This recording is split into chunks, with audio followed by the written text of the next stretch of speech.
Hello YouTube. It has been a while since I kept you all updated with what I've been doing ever since I lost my job. So today I am cooking. So welcome to the kitchen, and I'm going to update you all with what has been happening since the last time I did the last video. Okay, so I am meal prepping for the week. So I have or I don't know if you all meal prep, but this is me in straight meal prep mode. So this is 1 2 3 4 5 6 7 8 9 10 11 12 13. And the idea is, let's say today is Sunday, so this is like two of this is Monday, like Monday afternoon, Monday evening, right? So this is Monday, Tuesday, Wednesday, Thursday, Friday, Saturday, and then probably just one for Sunday, because Sunday I'll probably have made like something in the morning to eat, and then by afternoon I would have cooked. So this is like, these are all of the things that I need for the meal prep, but I'm going to pack all of this up because I have not finished cooking yet. When I finish cooking, then I'm going to fill this up, this here, and then all of this. So everything goes in here, and they are going to be waiting nicely till I am done cooking. Then I'm going to bring this out, and then I am grilling fish because it's been a while. I love grilling fish, but it's been a while since I grilled fish. So I'm going to be grilling fish today, and then updating you all with what has been going on. And then this is the sauce that I'm going to use for the fish. But I'm to make like a sauce combo, and then I'm going to use it to like grill the fish. Okay, so let me let y'all know. So I've been in straight fight or flight mode, and I was telling a friend of mine, like, this is the season where you're trying to like pull water out of a rock, right? This is that season, and I've been in a lot of fight or flight mode. So it's been hard just to be thinking about, oh, I need to create content, or I need to update you all with what is going on. I'm going to also because I'm going to be grilling the fish here, I need to set up the heating. Let's see. So it has been one hell of a journey going through this period of like losing your job and trying to figure out what you want to do with your life. And I think that one of the things that makes it especially jarring is because of the visa thing, right? Yeah, you have to figure out money, just as I told you all in the last video. You have to figure out money, and then you have to figure out the visa. So those are the two things that have practically been like a bummer, trying to figure those out. And so what has been happening, I have been doing a lot of research about because I've lived in Japan for almost 11 years, right? In fact, 11 years. So I've been doing a lot of research about like what is the pathway to get like a permanent residence, and things that I have learned. It's interesting, the things that I have learned. And also I feel like when you travel abroad, right, I'm not blaming this on, I'm blaming this on myself, because I had to be smart enough to be doing research ahead of time. Like, okay, one day this study visa is going to come to an end. What are the things that you should do next, right? I think in other countries there is like an easier path. I've heard people say that they lived in Canada for what? They lived in Canada for 2, 3, 4, 5. They studied in Canada, and after like your 5-year studies, you are already eligible to apply for permanent residency. And we make jokes about it, and we're like, oh my goodness, you see, those are the benefits of other countries, because that is not how Japan works, right? So I've been doing a lot of research about like pathways to permanent residence. So there is a system called like a high skilled visa that you can gradually work your way to getting a permanent residence. And so there are two ways. You can either go through just applying straight for permanent residency, or you can do I think the points system. Yes, they have a points system. And so I was researching that, okay, which one makes more sense? Should I go through the path where is the points system, or should I go through the regular just applying for permanent residency? And the point system is interesting because you are practically trying to count the points. And I was reading through like, okay, so what are the points? If you studied in Japan, you get, I think, 15 points. And then if you have done some kind of a publication, no, if you studied in Japan, you get 30 points. If you've done some kind of a publication, you get 15 points. If you are within a particular age range, I think like 20 to 25, you get some points. 25 to 30, you get some. That is definitely not the proper age classification, but there is an age factor. There is an age factor to it. It's like the younger you are, the more points you get. The older you are, the less points you get. That's what I was able to make from. That's what I was able to make from it. And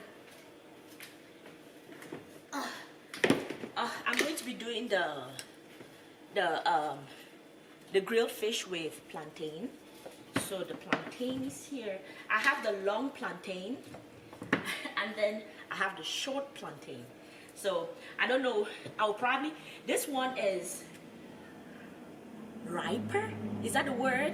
But I'll probably use this ones. But I want oil, so I'm going to use sunflower oil, and then I'm going to put it in the sauce and mix it up. So because of all of those things, I left the university, right? So I studied in Japan, and because I studied in Japan, I get the automatic 30 points. And then now let me check to be sure about the points thing, such that when I calculate it, you all can also hear for yourselves like how does this points thing works. So the age and all of those other categories give you different components to see if okay, all right. So they will ask you about like your academic. Okay, they'll ask you about your academic background, right? You studied in Japan, you get some points. And then they will ask you about your professional experience, like how many years have you been working ever since you graduated, like you graduated your studies? How many years? I think because for the 10 years pathway to PR, right, you need to have lived in Japan for 10 years, but for 5 of those 10 years, you need to have been working and paying taxes. So they are asking for how many years work experience since your highest degree, because the question is, how long have you been paying money, right? And I graduated 2023. 2023 is like just, this is 2025, right? And that is 2023, so it's like 2 years in. So because of that, I am not eligible to, like, I have 10 years, more than 10 years, but I don't have 5 years. So because of that, I cannot go through the PR pathway where it is 10 years, where they'll just calculate it 10 years strict, how many years you've lived in Japan, and then 10 years that you've been working and paying money into the tax system. So because of that, it disqualifies me immediately. I am disqualified. I cannot go through that path. So now, what is the next option that I have? The next option that I have is to go through to apply for if you have like the high skilled, there's another path to the PR is going through the high skilled visa path. And with the high skilled visa path, there are also certain things that you need to take into consideration. Or they ask your age, and then they also ask your language ability. Like if you speak Japanese, because in Japan they have the Japanese language test. It is called JLPT. So based on the levels, you have like N1, N2, N3, N4, N5. And N1 is the highest to show that you can really, really speak good Japanese. So they ask for your Japanese ability counts for the number of points that you eventually get. And then if you have received some kind of awards, like some academic awards, that counts. And then you have, if you graduated from a Japanese university, you get some bonus points for that.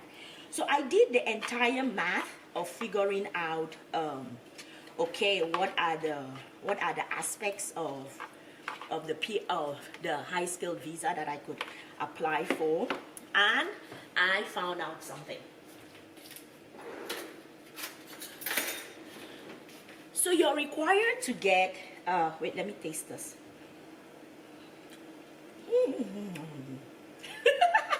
It tastes good though.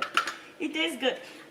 If you know, my friends will tell you, I am that cook who cooks without tasting, because I'm always just like, I can approximate. If I put enough of this will be okay. Enough of that, it will be okay. That's what happens when you've been cooking for so long, and then you're like, I can get a feel of it. Like I can just go by feel. I don't need to measure stuff. Anywho, so all right, let's get back to point system. Oh no, I should put this here, because I'm going to put this in the oven. So I should rather be seasoning the fish while the fish is in here. Okay, so because of that, right, I now calculated the number of points that I had, and I think so it's like PhD, I went to Tsukuba University, and they asked like how much you made, and then I'm like, I've been out of school for 1 year, probably like 1 million yen, which is not enough, and then I'm 35 years old. I have not been paying like taxes for a long time. Have I done any publication? No. And then what university do I went to? Then I put my university. So it calculated the points, and then it told me that right now, PhD, 30 points. Work experience, 5 points, because I've worked just for 1 year. Age 35, 10 points. Japanese university, 10 points. So currently, my total points are 55. And you require 75 points in order to apply for the high skilled visa. So I'm like, okay, so what do I do now?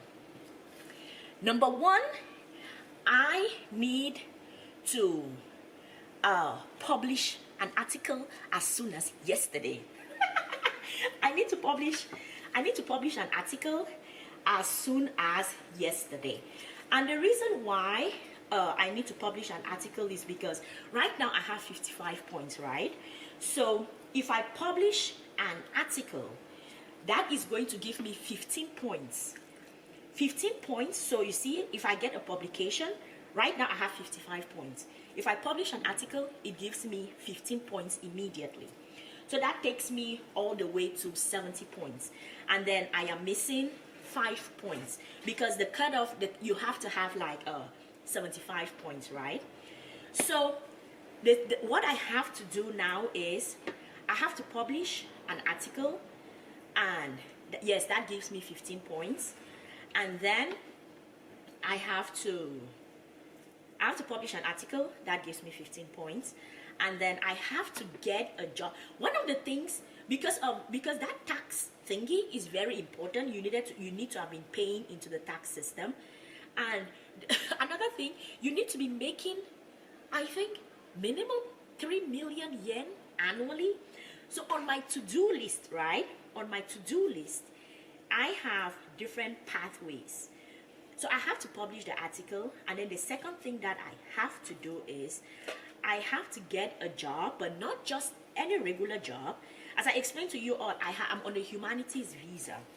And on the humanities visa, you cannot, on the humanities visa, you cannot, if I go and apply for, okay, let me give a little bit of backstory of what I was thinking. When I was thinking about it, I was like, it's okay, I'm just going to apply for, because I'm trying to register my startup and work on my startup, I'm just going to apply for the startup visa, right? But the problem is that if I apply for a startup visa and I don't continue on the trajectory of my previous, the 3 years humanities visa that I have, it is going to reset. And if it resets, then my pathway to permanent residence is blown, like immediately. And I'm like, oh my goodness, I don't know if Japan really takes time to think about how much of how bad that is. Because just imagine, like, you've lived in a country for 10 years. Yes, you started working, then you apply for a visa, you got 3 years, and then if God forbid something happens, it resets. So you lose all of that you lose your pathway to permanent residency immediately. So that is the bummer in the case. So because of that, because I want to work towards permanent residency, I cannot go through the pathway of applying for a startup visa. The startup visa is not going to give me, oh, the fish is done. See, this is the fish, and I've preheated. The oven is still preheating, so. All right, okay, I'm waiting for it. It's going to indicate when it's ready. And then now I am going to make a sauce, because I am making Garri. I'm making Garri and granite soup with pork chops. So this is the food for the week, and then Garri and granite soup with pork chops is the food for the week. And grilled fish is my food for today, because it's Sunday, and what can a girl do? Alrighty. So going back to my story. So what is happening right now is that I cannot go through the startup visa path. If I go through the startup visa path, I am going to lose my chances of working towards PR. And if I lose my chances of working towards PR, then what has this 10 years been for, right? So I need to stick it out. And the two things that I have to do right now in order to get to, so put it this way, I have two things to do right now. Number one, it indicated.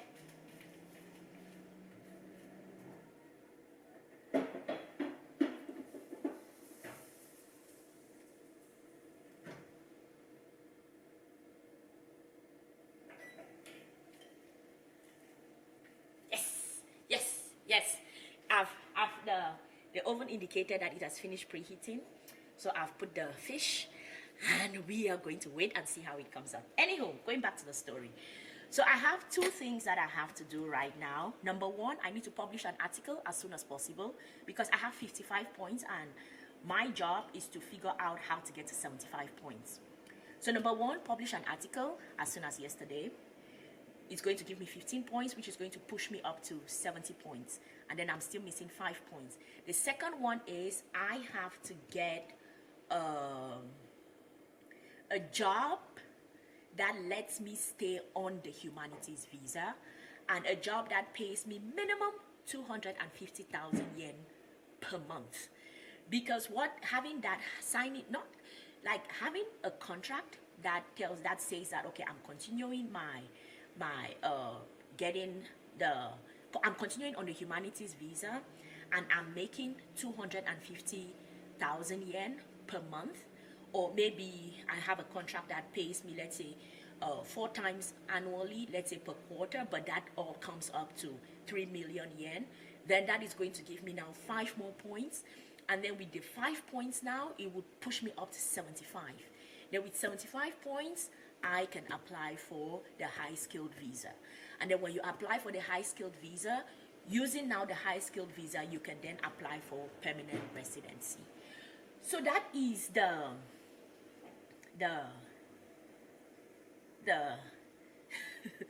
is the plan, right? But the problem now is, this is April. What April? Today is May. This is already May, right? We are in May, and now it's a race against time. In terms of publication, I can work on my publication. That depends on me. When things happen, I always ask myself, what are the things that depend on me, and what are the things that depend on other people? The thing that depends on me right now is I can do that publication as soon as possible. But of course, like when you submit for it to be published, you do not know what is going to happen in terms of the journal publication and whatever. But with that, the timeline is like a little bit, you have no idea, right? But in terms of the most important timeline is 90 days. 90 days, and this is May. So I have May and then June. And within this time, I need to have figured out a job that pays me 250,000 yen minimum, and I make, 250,000 yen minimum, and lets me stay on the humanities visa. There are certain there are certain jobs that you can do in Japan to be on the humanities visa. Just as I said, I cannot just switch to any other visa, right? So there are certain jobs that you can do in order to stay within the humanities visa category. Number one, you can do translation. What will I translate it from Japanese to what? Anywho, you can do translation, and then you can do translate. Oopsies. Alrighty. You can do translation, and then you can do translation, interpretation, language education. You can do marketing, communications or PR. You can do education consulting or training. You can do content creation. And I was like, content creation? That sounds like what I do, but that does not count. It does not count. And then, or research or academic writing. Or you can do cultural projects or some kind of, since I am in this study abroad space, I can do something with reference to like study abroad. And then I can do something related to like international business strategy or HR. Like I can do something. I can do something like that. So those are the options that that I have. And I had one boss that a while ago I used. This is one of the things that I am learning. As you go through life, maintain good relationships with the people that you come across, the people that you work with, because you have no idea when you're going to need those people. You're not being nice because you're going to need those people eventually, but it is good to be nice to people. It is good to be a nice person, right? So I called one of my bosses. No, I texted him. One of my bosses, like in my previous bosses, like my boss from 3-4 years ago that I was working at their company. His name is Zach. And I was like, Zach, I need help now. And he was like, wait, what happened to you? And I said, Zach, I lost my job. And he was like, oh my goodness, what happened? Why did you lose your job? And I was like, that is a long story. And that is a story that I cannot get into right now. But what I need right now is, I need a job and I need a visa. Do you, is your place of work, like, are you all recruiting? because Zach is my boss, but Zach is not the boss, right? Ooh, the water is hot. The water is boiling, which means that I can make the Garri. Do you know? Do you know how to make Garri? By the way, something that probably you all do not know is that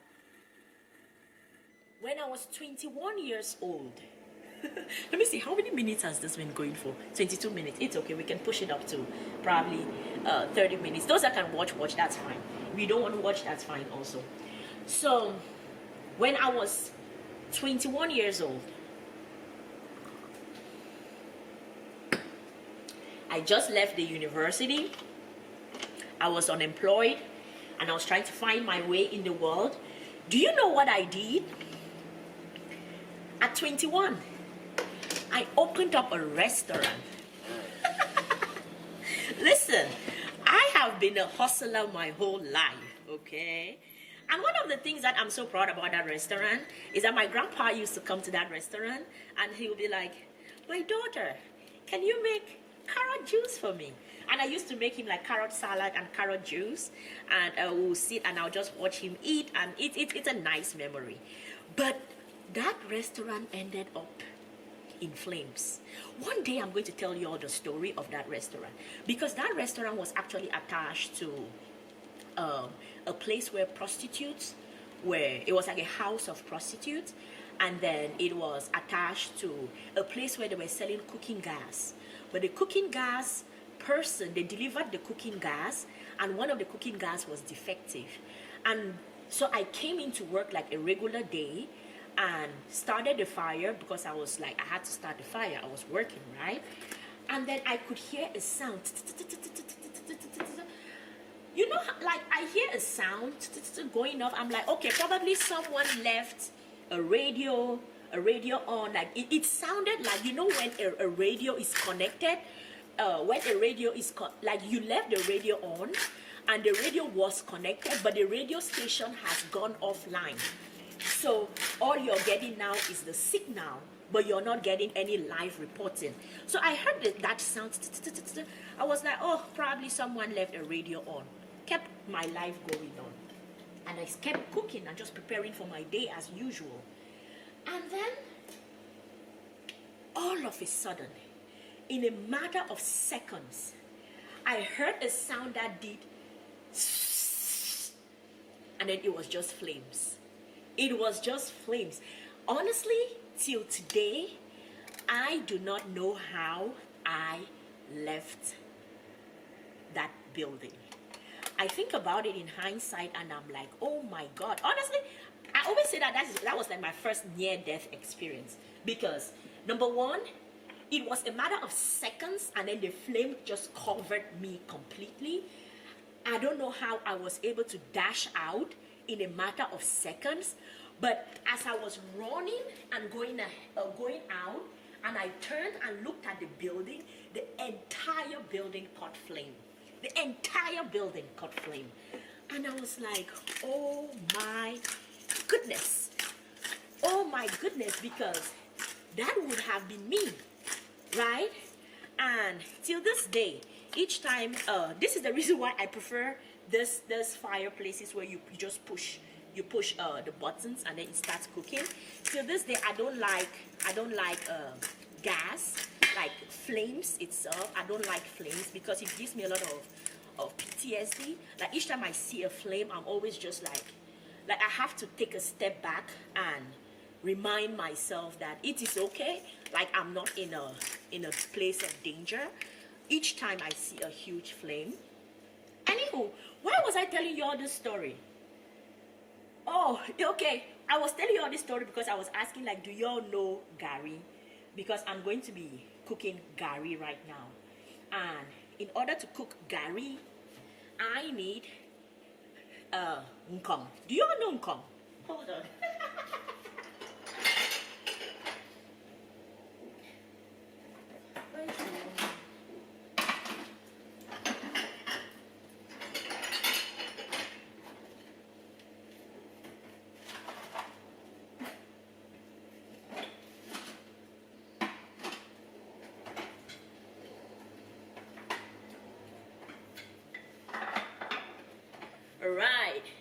here we go. This is the kong, and this is the kong that I'm going to use to make the garri. Okay, so the water is boiling. The water has boiled, but I'm going to make it boil a little bit more, and then I'm going to start turning the garri.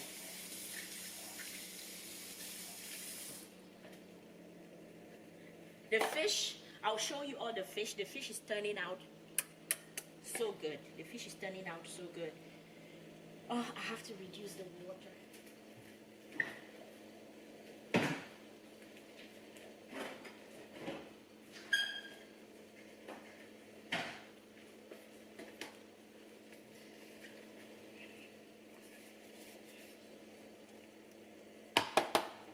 By the way, today is Sunday, and on Sundays my mom usually calls to find out, like in the family chat, who went to church and who did not go to church.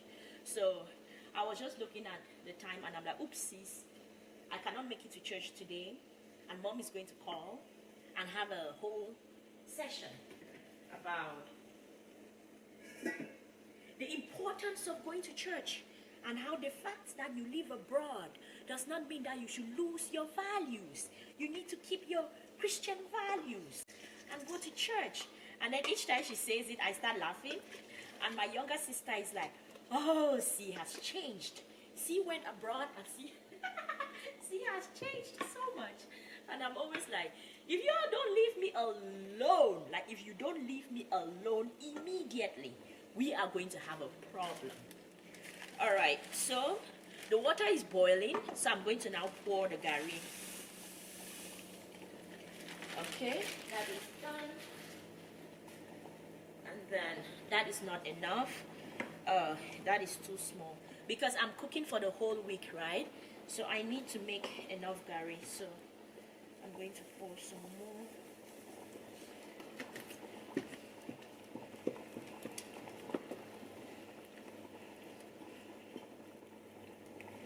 And I also do not want it to be too soft, so I'm going to pour some more to the point where it can like start boiling on its own.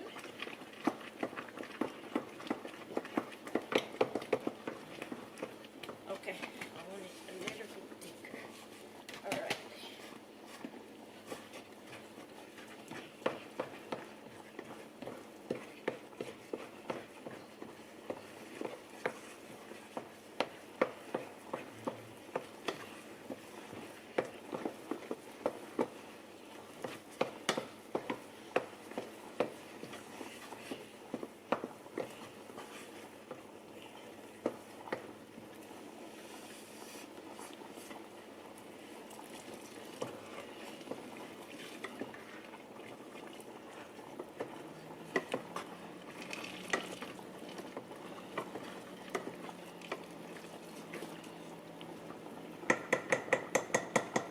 The fish looks like. I'm going to pull it out and bring it here. Alrighty, see, now we get a better close-up of the fish. This is what the fish looks like right now, and I am going to do some more seasoning, and then I'll put it back in the grill for a few more minutes. Ooh, it's going to taste so good. It is going to taste so good.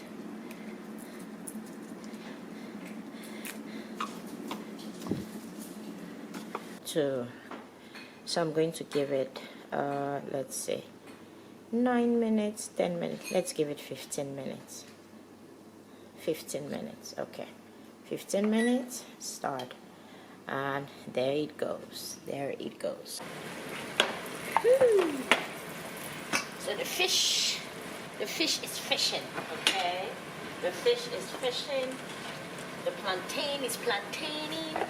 And this is what it looks like at the end. So here we go.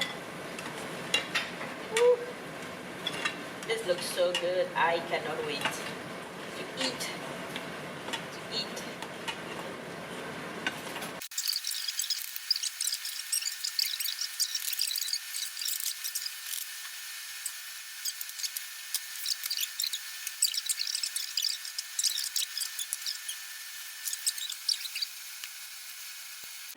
Okay, so cooking is done, and I have done my fair share of eating and drinking along the way. See, the wine that I started, it's almost done.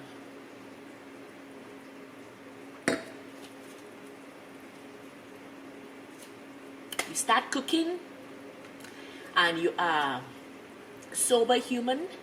You finish cooking and you are a tipsy human. Anyhow, so food is done. Now it's time to arrange it for the week. Do y'all meal prep? Do y'all meal prep?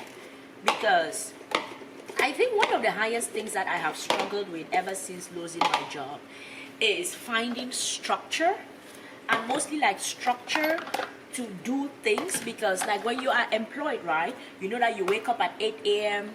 you have to be on the train at 2 p.m. and there is an order to your day.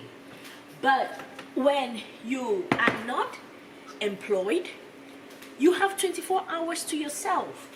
And I have really struggled with finding structure. And it's like, oh my God, I have all of this time to myself. I've never had time like this to myself. So it's like, what do I do, right? What do I do with all this time that I have to myself? And I have really, really struggled with finding structure. And every time I'm like, okay, you know what? I'm going to come up with a schedule. And I'm going to maintain the schedule. But oh Lord, my schedule keeps changing so much. Like, I have to make a schedule every week because last week's schedule is different from this week's schedule. And things are so fluid and things change so fast that it is hard to sort of be like, okay, like when you have a job, oh Lord, what is happening? Oh, goodness me.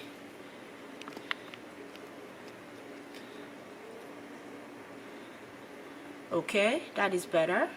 Lord, I need to get a new camera. I need to get a new camera because I have no idea the shenanigans that this camera puts me in. Anyhow, so as I was saying, like when you have a regular job, right? You know that you wake up from sleep at this time, you get to do this, you catch the train at this time, and then you get to work at this time.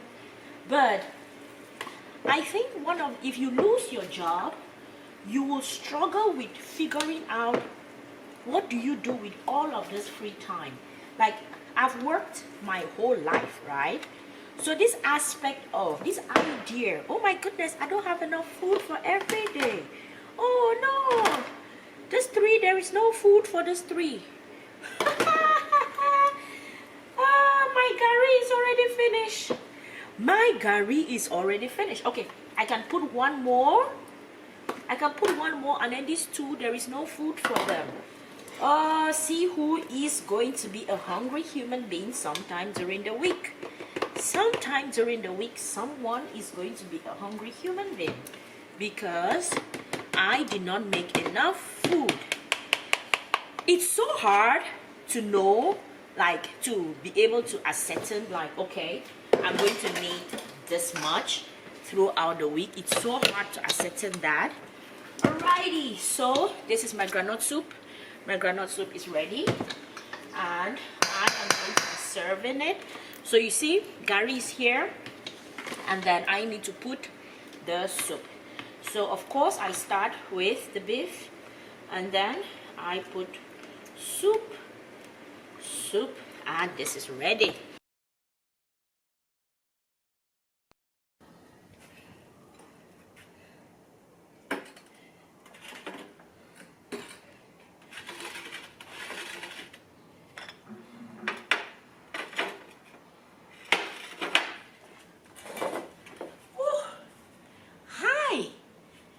YouTube, food is ready. Food is ready, and I am tired from all the cooking. By the way, this is the terrace of where I live, so you can come here, you can sit, you can chill. It's sunny outside and it's breezy. And something that recently happened is one of my videos on YouTube went crazy. Oh my goodness. So I'm just checking it now, and this video has 4,020 views. And I know that for so many people, that is like, that is not a lot. But for a channel that is always receiving, let's say, 1,000 views, 500 views, like somewhere between 500 to 1,000 views, or maybe maximum 2,000 views is like the minimum.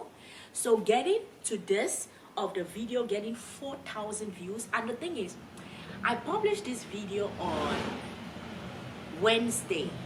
So today is Sunday. So we have Wednesday, Thursday, Friday, Saturday, Sunday. So this is 4 days. So this video is like doing almost 1,000 views every day. I cannot wait to see where this video goes, and I am so excited. This video has gotten 4,220 views. It has gotten it has a click-through rate of about 8.3. Only YouTube nerds will know what that means.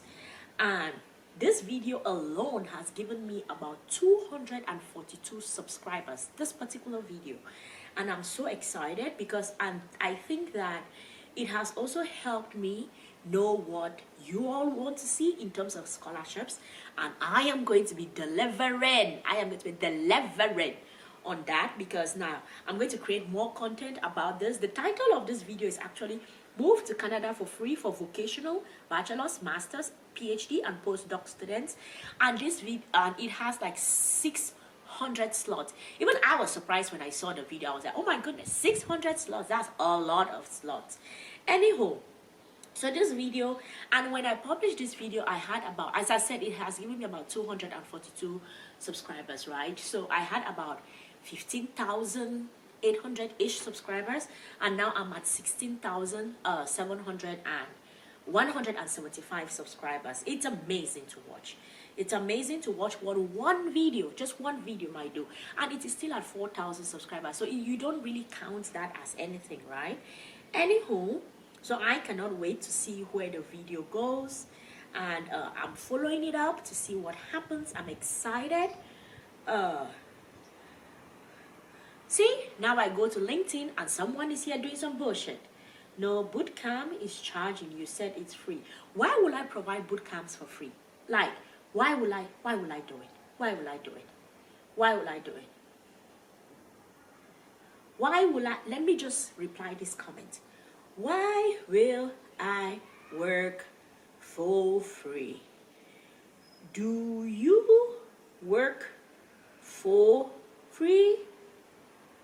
Sometimes people be trying your patience. I swear.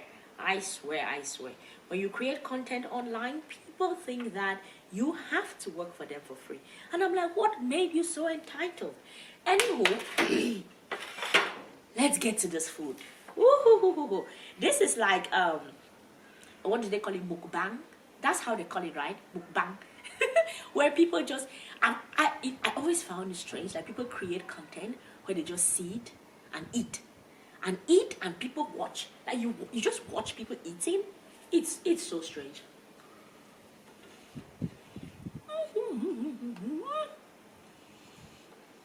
It tastes so good.